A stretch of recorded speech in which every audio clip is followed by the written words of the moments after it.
Okay, so we've gone from your beginning. You sourced the parts. You've come up with the name, British design. You get the watch itself, and I've experienced this. And I don't think that, as I say, I'm on my 46th watch now, and I have never ever experienced opening a watch like a Marlowe. You just don't. You open this box up. There's a little there's a magazine in there with a story. There's a booklet with a story. There's a little card. There's a number. It was a fantastic experience. But surely now we are starting to pivot towards, I guess, recyclable, sustainable packaging. And I know Marlowe, I think, is doing that. Do you want to just tell me the thought behind this and where you're moving to with that, with the sustainability in mind? We are an e-commerce business, so you can't go to a shop and see our watches. And so the first time you experience a Marlowe watch is through the box. Yeah. It's the shop front. And so right from the early days, we wanted it to be an experience that you kind of dive into it. You're onion peeling the layers off, to get to the watch. The watch is the last thing you see, but before that, you need to go on this journey of engagement. And so our original boxes were a kind of drawer design. And as you slid open, it said hello. And that was the first contact that you had. It was like an introduction. And then we just built upon that. We ended up going to a wooden box for the Haskell, which was really premium. And then we thought we needed to just have this uniformity over all our watches so that everybody that buys a Marlowe watch gets the same experience, whether it's a Swiss made or our entry level watches. You're still getting that same shop front exploration down the layers into the watch, which is why that black box that you've got came about. So the shipper when it arrived had a story on it. We printed on the outside of the box little Easter eggs that people could find and explore and wonder what they were. And then as you opened that shipper, you were then into the peeling of the layers. Since then, we've moved away from the black box because of our approach to design, the storytelling of it all, and the fact that, the black box, when it arrives and you have this experience, the black box is then put in a cupboard or under a bed, or, it's away. Yeah. So we've now transitioned over to more of a book style box. I've got one here. It's a kind of, this is for our next range coming out called the Aerodyne. And it's small, it's small and compact, which helps with shipping around the world. But it's a story. Yeah. So again, you have a shipper that you unpeel, and then you get to this, and this slides out. So you then have another layer, and then you open it up like a book. And so then you see inside it, and it's got a QR code to lead to a digital manual, so you can get involved in the how of the thing and the why of the thing. But it just allows us both to have economies of scale for the middle bit, and then customize for this outer.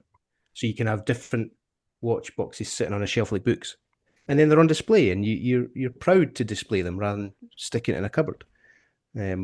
But it's about the experience. It's about giving people not just here's a watch in a black generic box.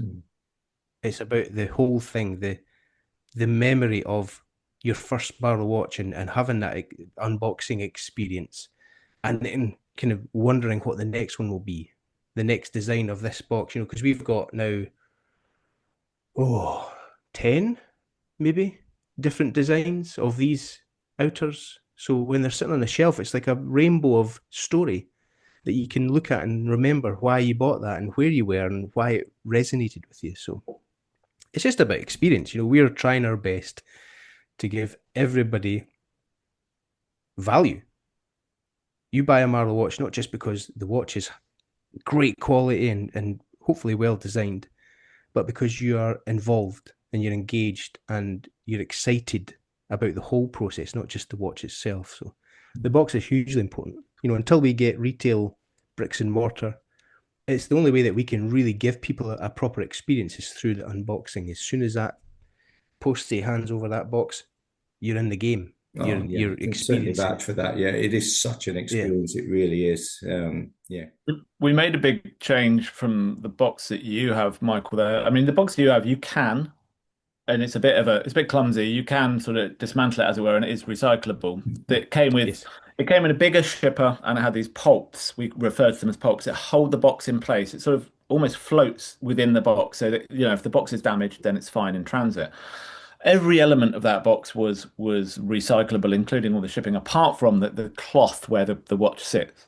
And we've changed that in this new box. I mean, not only is the new box 75% smaller, so we're not shipping all of that additional space around the world, but every single component, other than the foam that holds the watch in place, so 98% of the watch is recyclable. So these things have been on our radar, and we're very, very conscious of them as well. I mean, we even try to have a paperless office. It's sort of almost impossible to have a paperless office, but we try our best. And that when Gordon designs these things, well, he designs them from that mentality. Well, what is a sustainable way to do this? We need the watch to be safe. If we're shipping a watch to somebody in Australia, for example, that's a long way, and we know how some couriers can handle these things. So it needs to be safe and secure, but it still needs to arrive and be a really lovely unboxing experience. But then if somebody doesn't want to keep the box, they can also recycle it. And so you have to think of so many different points along that journey. And I think the one thing that we never got away from is you just can't have the watch held in place by something like card or something like that, because Yeah. it won't be safe enough, and it could damage the watch potentially. And so that's why we have a tiny little foam. It's actually interchangeable, this little foam piece that then we've had I custom could show you cut for the actually. various watch I heads could show you. that we have. And that is literally the only non-recyclable bit from the whole box, from the whole packaging. So it's pretty Where's it's it there? pretty yeah, there you go. Yeah, it doesn't really That's look it. good on its own. Oh, Awesome. So we'll just pivot a slight way into, I suppose, and look, I don't think this is a question for you, Oliver, but it might be more of a Gordon thing. But if you could personally be accredited with designing one watch that's out there, what one would you choose, and what about the design, draws you towards that? Both of you can as answer, in of course. another brand, like somebody else's design. Yeah, like an Omega Seamaster or something like that, or something completely like, out there. Anything that you've seen that you sort of go, In the wow, knowledge that Oliver that's has me. already said he doesn't covet other watches, we know that, mate. You know you don't, but there's got to be something. Still making the answer. My my Grail watch forever was an Omega Speedmaster, but that's not my answer. My answer is the Lange Zeitwerk, A Lange and Son Zeitwerk. It's a what was it, £80,000? I'll never have it ever, but it tells the time digitally through mechanical means. So it'll say 8:45, but it's discs that rotate to show 8:45. I know the watch It's you're talking about. incredible. Yeah, Yes, it's I've seen it. just Yeah, as yeah. a mechanical feat, it is astonishing, and the case back on it is, dreamland. It's one of I always think about it and I always wish I had one, and I would never wear it because if I scuffed it off a door, I would be miserable. But that, I mean, it's just a masterpiece. I think it's just glorious. So that would be my answer. A Lange Very Zeitwerk cool. would be my Yeah. answer. I mean, I will be as honest as I can in this answer, and that is this, that before this all started, I had three watches. One I had bought from America when I was visiting my brother. One I'd been gifted by a girlfriend for my 21st that I'd never worn because it was square and I didn't like it. And the third one that was gifted me from an employer when I left, and that was a Tissot. But I don't even know if I have that anymore. But that was my depth of watch sort of knowledge. I was never a big passionate watch person, but what I was passionate about was creating something that had genuine real value, that was a really, really good proposition. And the when we made the Haskell, which was just so happened to be the first Swiss made watch we made, and we made this one called the Haskell Sand, and Gordon and I had them one each numbered 0000, and I mean, even now I barely wear it because I'm worried about scuffing that off of a door, and it means more to me than any watch out there.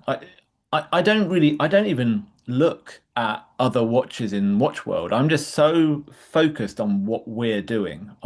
So I can't really answer it. The one watch that I did very much like was one that Gordon had, I think you had bought for yourself actually, Gordon, and then you ended up selling it when we started Marlowe. Oh, Um, youngins. the Junghans watch that you had, and again, Yeah, it was a cosmetic thing. Gordon showed me it once, and I was like, oh, that's really lovely with the sunken subdials. It just looks really mm. pretty. But I mean, that was about that was about it. You know, other than that, it's Marlowe. But Was yeah, that I a that mean, the product. minimalist box sold design that. there, Gordon? Was it like a Bauhaus style one? The youngins that I bought was the Meister chronoscope, Okay, yep. and um, it was the kind of three subdial with I think it was an ETA 7750. And I had looked at the max bills, and we'd just kind of got through the tanking of the project in 2011. I thought I'm going to buy myself a nice watch to make myself feel better. And so I bought this youngins. Well, my wife bought it for me for Christmas. Um, and I loved it. I loved it. I loved the aesthetic. I loved how it was a chalky dial, and it instructed me as I was going about designing the chair. Well, not the youngin. I'm comparing them. But I did end up selling that to buy a camera so that I could take photos and videos, our stuff. And my wife found out about it only a couple of weeks ago and was livid, absolutely livid. But you know, Sorry, the, did you say your the, wife the found out or your ex-wife? well, to be decided. But the counter argument was, well, we've had 10 years of designing our own watches, and because of me selling that to buy a camera, so I was Fair enough. hopefully spared the guillotine a wee bit. But I'll, yeah, yeah, that was. I'll say something that I think will be quite controversial, and maybe Gordon will Oh chastise me boy. later for saying it. But I won't mention any brands, but I suppose this is where, and these all these views are subjective, but this is where I come from as a founder of Marlowe Watch Company and building what we've built. Personally, I cannot imagine ever having another brand on my wrist. This is what we make. This is what we stand behind. These are our products that we've worked very hard to bring to market, and I will stand by every single one of them. And recently, on one of the forums out there, one of the blogs of Facebook or whatever it was, there's a photo of a founder of a brand with a customer, and the customer is sort of really excited to have met them and showing off their watch, and he's wearing something else that's very expensive. And that just screams, I suppose what it does for me is it takes me all the way back to the Daniel Wellington days. Now, the founder of Daniel Wellington was a very rich Swedish man by the time I found out about them because he was buying watches for £5 and selling them for £150. And great business model, very successful. And I doubt he wore a Daniel Wellington on his wrist. But it really takes me back to that point where if you're not proud enough or not, I don't, proud isn't the right word, and I don't have the greatest vocabulary, but if you don't covet your watches enough to actually wear them yourself, then why should your customers wear them? Yeah, And good point. that one image that I saw that time, it stunned me so much. I mean, I sent it to Gordon immediately saying, have you seen this? I feel really passionately about that. If you know, it's there's a really famous advert I think, and I'm going to get the brands wrong, where I think the CEO of Mercedes retires, and I think it's a spoof commercial, and he gets all his thank yous and see you later, bye bye, and he goes home to his lovely huge mansion in LA or wherever he is, or in Bavaria, and he opens his garage, and the garage door opens, and there's a Porsche in there, and it's this really clever sort of juxtaposition of these brands and how people feel about them. But my subjective view is if you can't, if you can't wear the watches that you're designing, then you shouldn't be wearing anyone else's. It's just not. It just doesn't feel right in my heart. Well, it Well, depends on your approach, isn't it? Are we No, I've said designing it now, Gordon, and that is gospel. All right, okay. Fair I'm enough. going to back Gordon up here because I know what you're going to say, and I was actually going to ask you. So you preempt me there. I was going to ask you what are you actually wearing on your wrist? So that could be your thing. But I Well, would think if you come from a watch loving background, you're into watches, you're a collector of watches, you're not going to just wear your own brand, I wouldn't have thought. I think you're gonna collect. You have, as you've just said, you've got some Grail watches there. So if you can get your hands on those Grails, are you not going to wear them? So I think that's it's an interesting view that you give them there, Oliver, because you're probably not off a watch collecting background versus say someone who might run a micro brand who is into collecting watches and maybe has 500 watches or something and they would wear the other one. So it's an interesting opinion. Yeah, yeah. I think to immerse yourself in other people's stuff inherently leads to homage, even if you don't mean it. Oh, Yeah. For me, I don't have time to wear other watches because I'm either testing stuff that's coming up so that I can make sure they're absolutely brilliant, or I'm kind of revisiting to see if there's ways I can improve existing ranges. So I don't really have the time, the wrist time to be wearing other things, or the inclination, I guess. I've kind of ruined it for myself, knowing how much things cost and how much it's ended up on top of other watches to think, oh, go. Anyway, no, I don't look at anybody else's stuff when I'm But designing. I go out and I look at everybody's stuff from a enthusiast's perspective. Going to New York a couple of weeks ago was brilliant because I was able to go and see a load of other brands like Trafford who are doing great stuff and handle them and see how they've done things, and that's instructive. But to look out at the world of watches and then go, right, what am I going to design? Oh, it looks like a Rolex GMT Master 2. Oh, yeah, it's so easy to then be influenced, yeah. and think you've hit on this amazing idea, and somebody will go, that looks a bit like a 1940s, and so it does. So yeah, it's good to be a wee bit blinkered when you're in that design phase, just to try and avoid any nuanced influence, but Yeah. it'll happen. Right. Well, Yeah. that was a brilliant answer from both of you. So thanks so much. That's probably the best answer I've had to that question in all the videos that we've done. So I enjoyed that. So look, if we jump Good. on, I suppose on a similar sort of track, but less controversial for you, which watch brands do you admire or inspired by? Even I suppose a timepiece, but maybe watch brand that's you sort of admire out there, and why would you be sort of down that pathway? I'll start this one, Gordon, because I'll probably start Okay. it on a sour note and you can end it on a high. Oh, good. Good. But I'm going to caveat the answer with I think we are 10 years into this, and I suppose we're a bit sort of old and battered now. Maybe not especially not in watch world, but I think that I think there's a lot of brands that frustrate me out there because they sort of fib. Have 5 reasons why, in my opinion, movement watches are better than Rolex. We now know so much about the watch industry. There's a lot of sort of fibbing that goes on, and not I'm not trying to paint us as angels or anything like that, but I think I get frustrated with a lot of brands. I'm like, well, that's not actually true, is it? What you're saying there. Now that's my little dig. Oh, But thank goodness.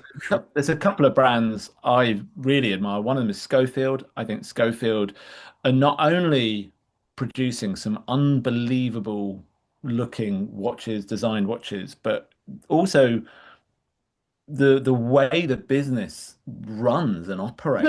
I think that they're it's just so unique, so unusual, yet so brilliantly designed and put together. I think they're just phenomenal. It's we both of us, I think, really admire them for what they're doing. Aye, absolutely. I think the Schofield are very much an entity unto themselves. They really don't take any inspiration from anybody but themselves. Even Giles's illustrative work. When you go to their stand at any show, it's not just a picture of a watch behind him on the big printed board. It's an illustration that he's come up with to kind of give you the sense of what the watch, the concepts and the ideology behind it is. It's a world that you get into when you start looking into Schofield. I think for me, there's so many cool new brands in the UK watch scene that are interesting. I think a lot of the like Fairer, for example, they started around the same time as us. Their design language is really incredible. I mentioned Trafford. That was the first time I've had hands-on with them at New York, and beautiful watches. From an established perspective, Junghans have always instructed me. I think their kind of German Bauhaus minimalist design language always speaks to me, and it's spoken to a lot of people. You can see the minimalist era of watches is kind of gone now, but it was a real thing back in the day when we first started. Everyone was trying to pare it back. The minimum amount of information on a dial was best. Okay, so we'll let you go after this one, but we do have one more question for you. So, what's next for Marlowe? Without giving away any major secrets or anything like that, can you tease any new collection styles, updates, anything that's in the pipeline that you want to chuck out here and tell us? Can I just add? I would say It wasn't that. in the Oh, original question sheet, but you mentioned Fairer there, Gordon. Have you ever thought about collaborating with another watch company? And it's like I say, so what is down the line? And have you ever thought about a possible collaboration down the line? okay. I'll answer one after the other. So, I think we're in the most exciting and most established and resolved design phase that we've ever had. I think the stuff that's coming up is the best work that I've ever done and that we've ever done as a team. I just feel like we've almost arrived where I feel like we should be, and I hope that you can see that in the stuff that we're putting out now. There's been a sea change in my attitude and abilities to do what we do, design unique, non-homage watches.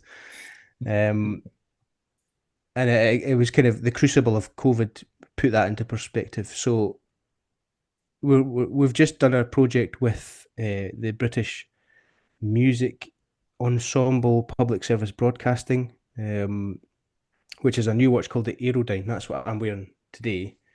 It's a 38mm kind of aviation field watch inspired 1930s Amelia Earhart, the dawn of adventure through flight.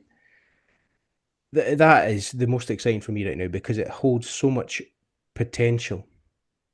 We're doing a lot more of swimming in our ranges and seeing what we can do and iteratively improving than constantly putting out new stuff. I feel like we're always leaving behind these exciting worlds. My research process is so immersive and I get myself so into these worlds so that the design is inherently instructed as a result rather than just stamping on a plane. That's a pilot's watch. That, we do these things, we launch them and it's like, right, next one. And I'm like, I feel like I still want to be swimming in that world a wee bit and see what I can do. So we're now starting to do that more and just kind of iteratively improving and adjusting and seeing what else is happening. So the Aerodyne holds the most potential for future stuff. I'm thinking about doing a GMT Aerodyne and lots of other complications on top of that. But we've got the Morar 310 dive watch, the most capable watch we've ever made.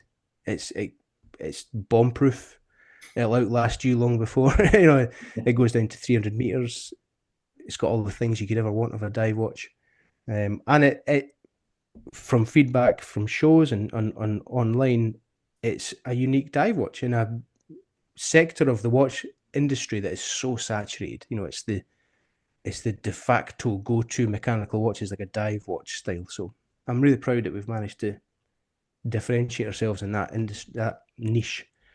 But we've got loads of stuff coming up. I don't know what I'm allowed to say because Oliver will give me a row if I Well, we also have a new pilot's watch coming out. It's a GMT pilot's watch called the Sky Splitter, Okay. which will be out in the next couple of months, which again is a phenomenal piece. And in fact, we had a pilot come up to us at the show saying it was the most, well, I can't remember what words did she use. She said it was the most sort of the only acceptable pilot's watch she's seen. So it was lovely to hear that. But there's loads of pilot watches that are acceptable, I think.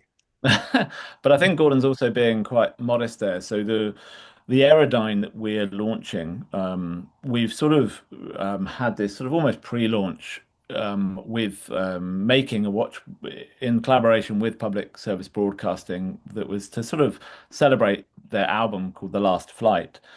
And we launched it yesterday at 2 o'clock. It was a small run, a 50-piece run, very, very small run, very unique, all assembled in-house, and it sold out in less than 2 minutes. Oh, I mean, it's when Gordon talks about, we're at a point now where sort of our design language is, at the point where he wants it to be.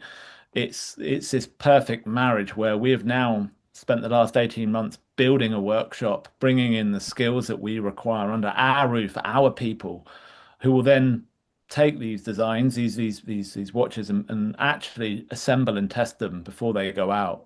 And then for them to sell out in 2 minutes is just a bit phenomenal, really. And so we're incredibly excited to launch. I mean, we've got 6 more colorways of the Aerodyne coming, as well as Gordon says, more our colorways. We're launching a new version of our Scepter in a month or two, the Sky Splitter.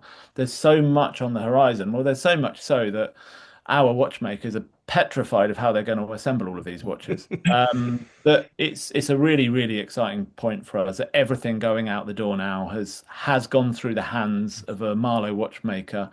And it only makes the product even better because we now control QC, which is a massive part of the watch land as well. And so everything we're bringing to market is as good as it can possibly be. I meant to just ask before when you said you have your watchmaker there as well. Do you do servicing yourselves? Is that something that you're looking to go into as well? Yeah. Yeah, we do all of our repairs and servicing in-house. I mean, the endeavor is really to do everything ourselves. There's one or two things, excuse me, one or two things we can't do at the moment, such as case polishing. We do outsource that, but everything. So we have all the equipment, which cost an awful lot of money, that Alison is able to repair and service all of our watches. But yeah, so absolutely everything. We wanted, ultimately to be a company that's all under one roof. I mean, we very much believe in people, and having those people all under one roof, all working together. That's the important thing for us. And yeah, so we do all after sales as well as assembly in-house. Question 2. You had a question 2 there about collaborating with other watch brands. I don't think we will. I don't think we ever will collaborate with another watch brand because the excitement for me is discovery and discovering other things that inspire watch designs. Like the public service broadcasting is a great example. I just finished designing the Sky Splitter. I was in that kind of mindset of aviation because where I live in the Isle of Skye, it's a fast jet training zone. So we have Eurofighters screaming across my house every 2 minutes at a certain point in the year. And it's instructed that Sky Splitter so much. But afterwards, chatting with Oliver, what we're going to do next? Let's do a small watch. I put on, for the first time, I'd never heard it, I put on PSB's The Last Flight album, and I was totally captivated. It was such an incredible body of work, and the music was so emotive, and it speaks about Amelia Earhart's last flight, going round the world in their Lockheed Electra plane and going missing. And it's just a beautiful album, and it's the first time that music has inspired our watch design. And so it's that stuff that gets me excited. Where can I go next to find inspiration that I can then try and manifest this forever product, this watch that will last generations. Yeah. You'll hand it down to your kids and their kids, and if you look after it. What can I use in the world to inspire our watches? So yeah, although it's great that watch brands are coming together and bolting their brands together, I just don't feel like that's where I need to be going next for my inspiration. You never know. If Lange come calling, I'm here to chat to you. We're not going to be saying no Marloe Moonswatch anytime soon. No. Good. That's fantastic. Well, gentlemen, thank you so much for giving up your time today. We really appreciate it. Sorry about the time difference, but it's been fascinating. Dean, I don't know whether you learned that much today, but brilliant. Absolutely brilliant. Yeah, that was awesome. Oh, we love doing these things. We love it. We love speaking to people, and we're glad that you reached out to us. We're delighted to be here. Fantastic. And hopefully we'll speak again in the future. Absolutely. Yeah. Cheers, guys. Absolutely. Thanks so much. Thank you so much. Have a great day.